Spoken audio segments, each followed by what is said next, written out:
much like how critical media literacy differs from acritical or corporate media literacy, we have the same kind of distinction that we see with corporate media versus independent media. And again, this isn't about bias, but let's remember the corporate media, so-called mainstream media, they masquerade as fair and balanced. They masquerade as reporting, quote, both sides. They routinely tell the public that they report and we, the people, decide. CNN claims to be the most trusted name in news, but even by the metrics of that measure corporate news viewership and popularity, CNN has regularly finished last among the major networks. So much for truth in advertising there.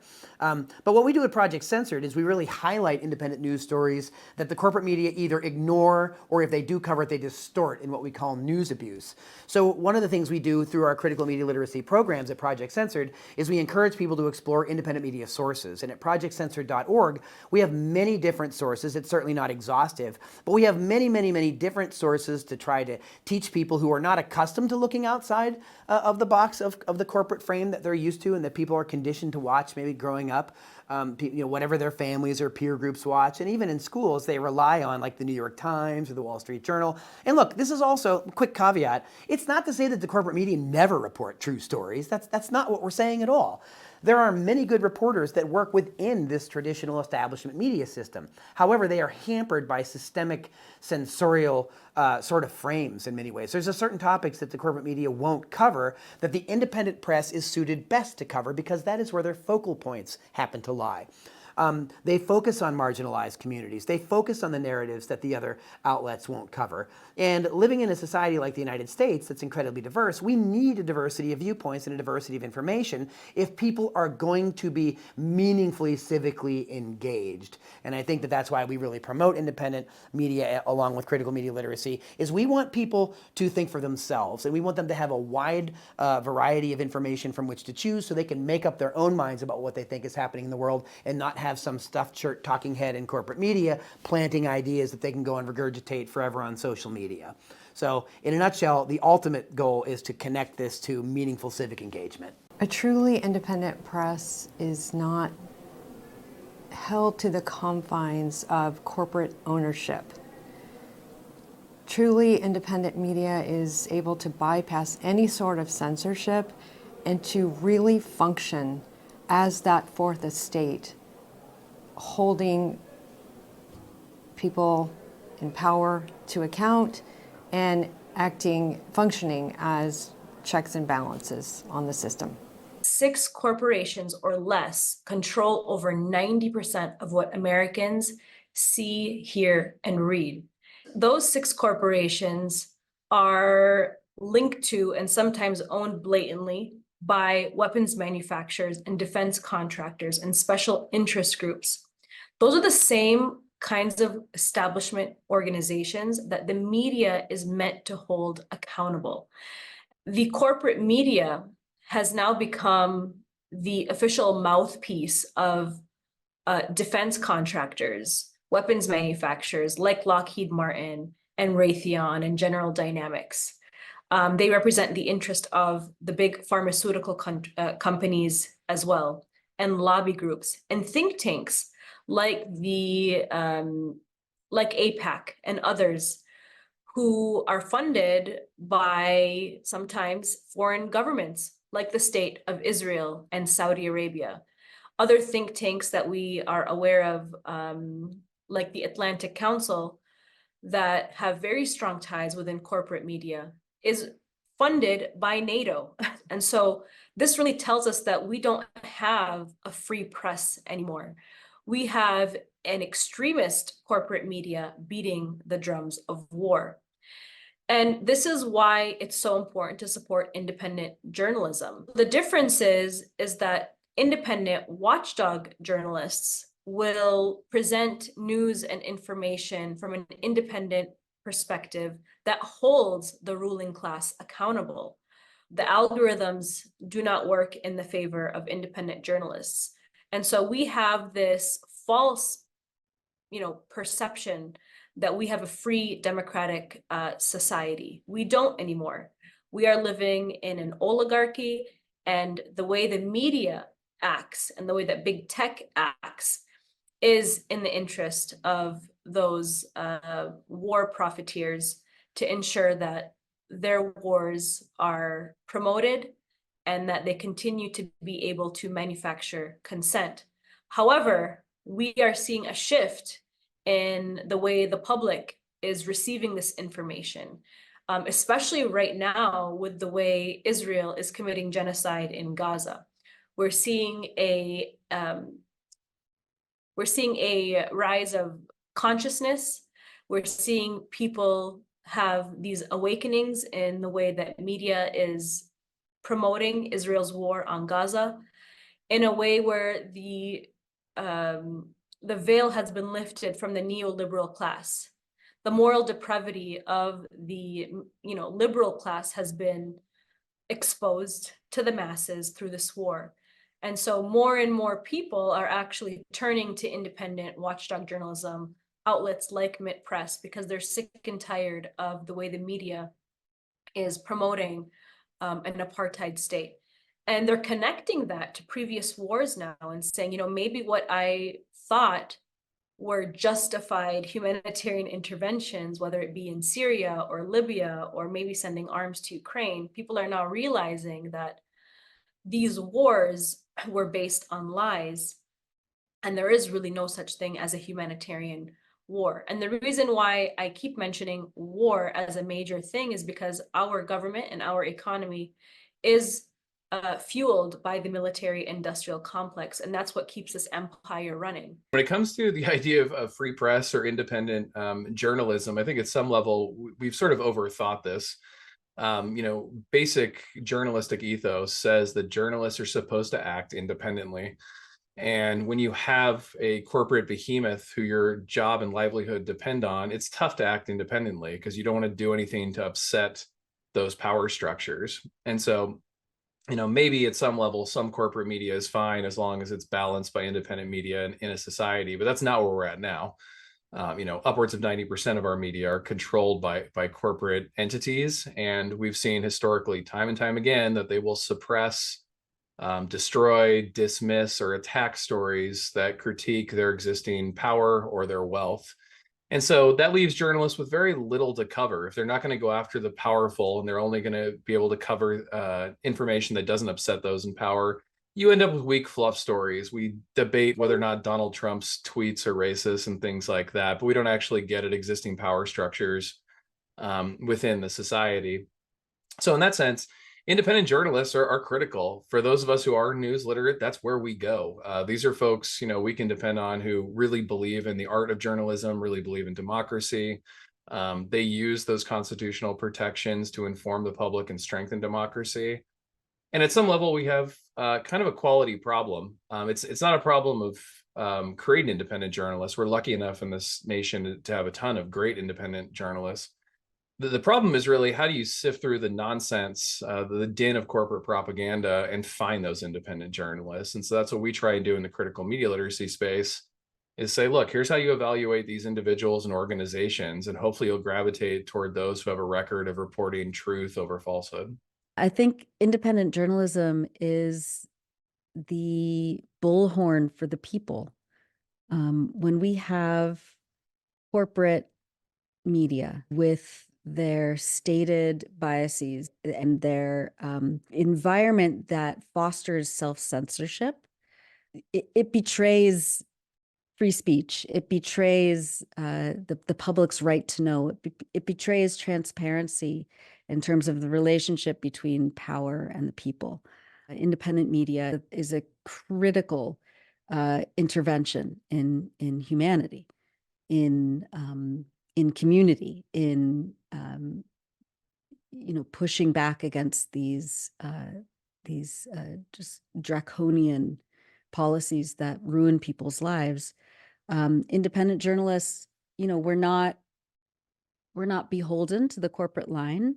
This comes out all the time, but these kind of staff-wide memos that are being circulated by the higher ups at CNN or Fox, MSNBC, saying which words you can say and which ones you can't when it comes to Palestine or, Black Lives Matter movement or, any sort of critical look at weapons manufacturers or, certain lobby groups.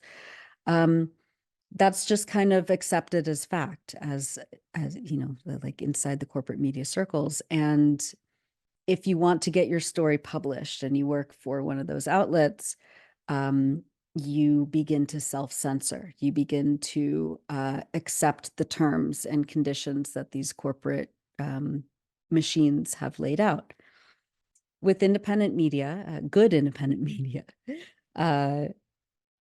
we are not beholden to anybody but the communities on which we report. And I think that's one of the most kind of sacred relationships that you can form as a journalist with your audience. And it's built on trust, and it's built on loyalty, and it's built on real love for community and for a sense of justice and humanity. So we have to be the ones who ask questions. It's one of the most important and most simple things you can do is ask questions, and then interpret the answers based on fact and context. So we need a truly free independent press, because without it, there's really no transparency. And I don't mean to sound overly critical, but establishment news isn't really rewarded for telling the truth. I mean, they're called establishment news for a reason. Their role is to protect the establishment. And this is particularly apparent when you look at their sources. You know, in the last few weeks, it's October 27th right now. And within the last few weeks, you know, how many state officials, military officials, and so on have we seen on CNN, MSNBC, et cetera? And, you know, on the rare occasion when a journalist from the New York Times or the Washington Post pushes back against establishment narratives, they are often, you know, punished or blacklisted. So it is important to note that these major outlets are not an accurate representation of a truly free fourth estate. And then, you know, on the flip side, we need independent press like The Intercept and, you know, Mint Press News and Truth Out, because they are really the main power holding the establishment press accountable. And it's imperative that we support these networks because they do not have the resources or the financial backing of corporations. And without them, there's really no other way to challenge the establishment. And, you know, I mean, independent news is really the only true and honest representation of a free press. So it's important that we, you know, provide these, you know, outlets with views and resources so that they can remain present. So much of the mainstream media, what we think of as legitimate big media and journalism, we think of them as legitimate precisely because they have gatekeepers and they're supposed to understand how to tell an informed story to keep their viewers and readers knowledgeable. The role of the free press in a democracy is to provide information so citizens can then vote from a knowledge perspective, not from a perspective of ideology and misinformation. However, so much of what is in legitimate or establishment press and media follows purely government lines. They have certain tropes by which they report on an increasingly important topic in our world, and that is crisis reporting. So crisis reporting, for example, of a wildfire or a tsunami or a flood is very much on the ground, and it takes up all of the media space with describing what people are going through. But what is missing from that, with this kind of endless rotation of imagery like that, for example, the derailing of the train in Ohio, what it does is prevent the knowledge and context and background from coming in. How did that train get on a track full of toxic chemicals? Why did it have a Civil War era braking system?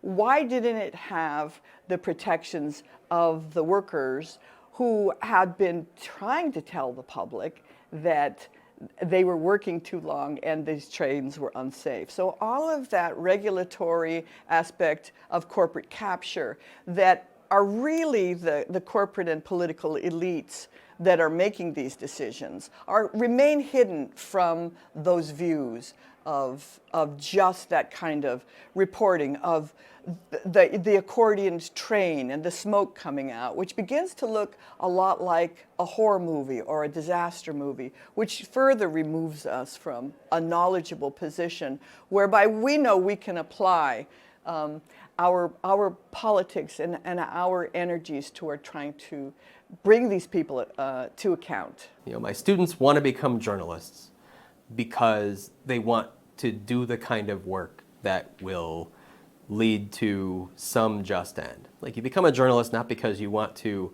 just read the police blotter and report that, but you're doing it because you imagine yourself, as Woodward and Bernstein, or or someone doing an even bigger scoop. What my students are going to be facing when they go out into the workforce are these broader structures within which journalism now happens. The kind of training a journalist needs to do, where it's understood. On the one hand, it's wonderful that you're learning all the, learning to podcast, learning to use all these new technologies to to augment the reporting skills that you're trying to grow. But the political economic reason why you're being trained in all those methods is because news organizations, particularly of the corporate variety, are demanding you're not just going to report, you're going to repurpose. So on the one hand, there are these pressures that stem from we're going to have you do more and more of these other things and less reporting on the side, particularly in the corporate side. And there's also just the implicit pressures that folks, the old critiques from the 80s and 90s of corporate journalism, that the very advertiser pressure, pressure from governments on large newspapers and media outlets themselves create certain biases in what an editor might allow through or a publisher might allow through, which limits, of course, the range of reporting. Stuff we're seeing already. I mean, this is, these old critiques are coming right back to the fore as we examine what's happening in the Middle East, right now. So, back in the 90s and early 2000s, you stressed independent journalism because most of us felt that independent journalism was where particularly news and information coming from a particularly left perspective, that was the only way that was really going to out, right? And one of the things we're now trying to tangle with is the very argument about the ability of a journalist to act within a corporate environment to do the kind of reporting that leads to truth about these systems. It's interesting that a lot of these same arguments are now being made from the political right that have very different objectives than all of us who got involved in this in the first place, because we were concerned that the kind of anti-war voices coming from the left, kind of the critiques of commercialism and such coming from the left, were not getting even an opportunity in a commercial environment. So there's kind of critiques of our critiques and blind spots in our critiques now that we all have to think about, and that's what's exciting about this whole field. As one of my advisors used to say, it's pretty much the same questions being asked over and over, but the answers change, right? So I think the stakes of these questions, they were always high, but they're especially high now. In addition to not being beholden to corporate interests, like I mentioned before with the Post, I think, independent reporting is also vital for its pattern of addressing marginalized or underrepresented voices and communities and issues that the establishment press historically neglects, which is, the foundation of Project Censored's top 25 list. Independent journalists also understand the power of community engagement in their reporting. Underrepresentation is an issue in the news, but so is misrepresentation, which is something that I think the corporate media is often guilty of. So, like, for example, when I studied the difference in corporate and independent coverage of community level gun violence in the United States, I found that the corporate media were less likely to use community members, including community organizers or activists and relatives of shooting victims as sources in their reporting. And they often preferred like law enforcement or government officials. And they treated these shootings as like random instead of part of a systemic issue tied to racism, redlining, other deep-rooted inequities that, you know, these communities had been talking about for ages. So, you know, independent coverage gave community members a voice. And they also focused on community-based solutions to community level gun violence that corporate media paid, you know, little attention to. So I think that's a big part of it for me. You know, independent media, you know, there's often, you know, a stronger emphasis on people. Okay, so I would say, you know, independent journalism is absolutely essential. I am in awe of what, say, and I'll just pick one publication as representative, The Intercept is able to do with a fraction of the resources of the big corporate media, ABC, CBS, NBC, CNN, Fox, or New York Times, the Washington Post. They're consistently able to investigate stories that are just mind-blowing and also incredibly consequential that are just getting completely passed over by the corporate media. So the example that I will give is the 9-part series that was published by The Intercept last year entitled The EPA Exposed, about how the EPA, the Environmental Protection Agency, which is required by law to publicize information about chemicals that scientists have concluded pose a threat to human life or to human health. They're required to post these on the EPA website. And what this investigative report discovered is that of the 1,200 or so chemicals that the EPA received reports about, only one was publicized on their website.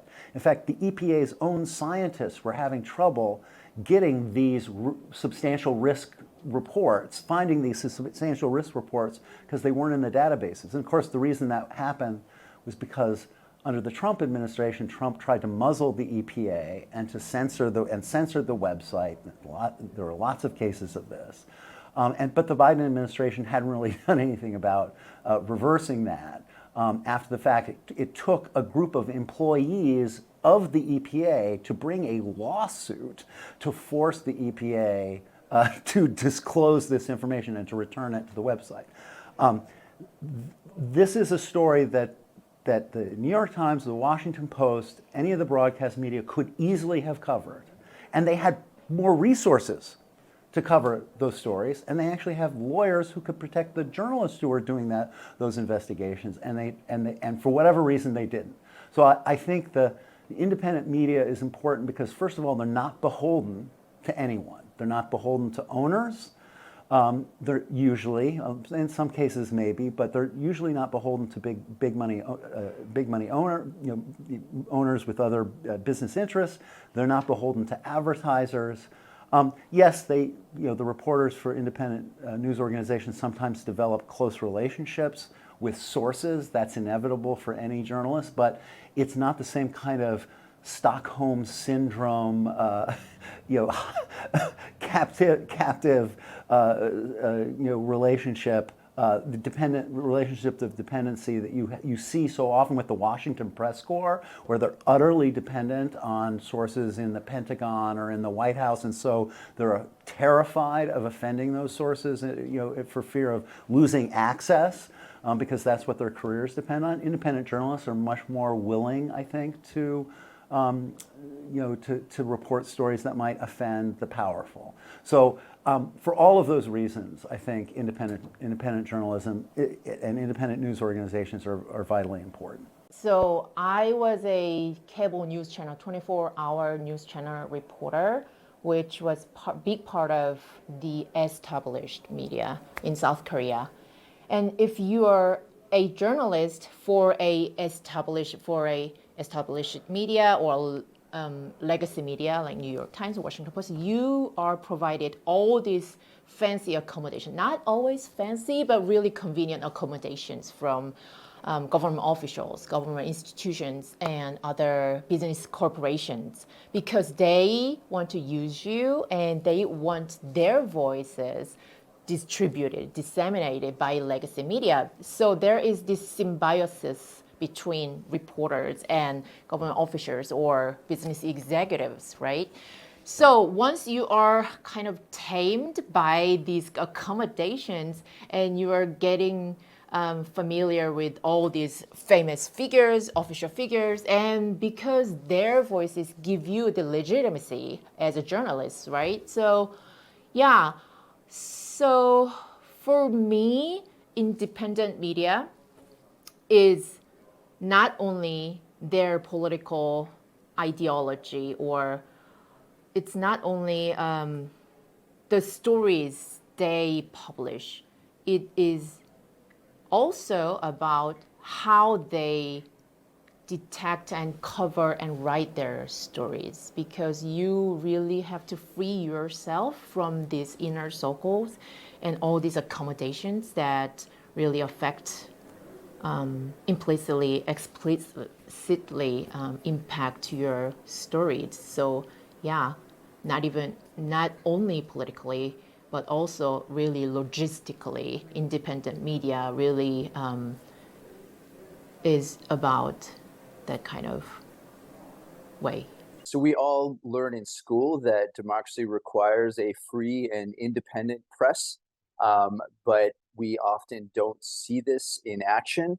And I think what sets independent journalists apart from their corporate counterparts is that they take what I.F. Stone taught us many years ago to heart, which is that all governments lie.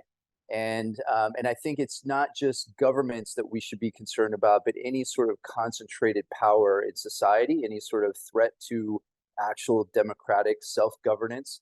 So I think any independent critical journalists will internalize that in their practices and really try to confront power, but also to go where the silences are. And I think that's such a key part of good independent journalism as well, is to really try to reach out to the people who typically are rendered voiceless in our news media, and to bring them into the broader conversation. So, you know, what we all think of is sort of the, you know, the ideal vision of the journalist, just doggedly investigating stories and really looking out for how power is being abused in various ways, and looking out for the people who are being disadvantaged and disenfranchised. The free independent press is one of the most important features in a democracy, because otherwise we don't have any control of what corporate business or political power, those in political power, are doing. So there is actually only the fourth estate, the free press, and if this press is restrained by limitations, or for example by a close relationship to those in power, then this is not really beneficial for the public interest. And that's why a free independent press is important, and therefore it needs certain governance structures that make sure that the press can operate in an autonomous and independent manner. Well, there is certainly room for improvement. I think it's always a long process where like it's very difficult to reach an ideal state. So there are always many issues in press freedom, no matter where, also in Germany and Japan. So it's important that people are attentive, and that the public is has an awareness of that what kind of risks there are for press and media independence. And it's necessary to always watch what is going on in the media system, so that there are certain triggers or alerts when media independence gets infringed.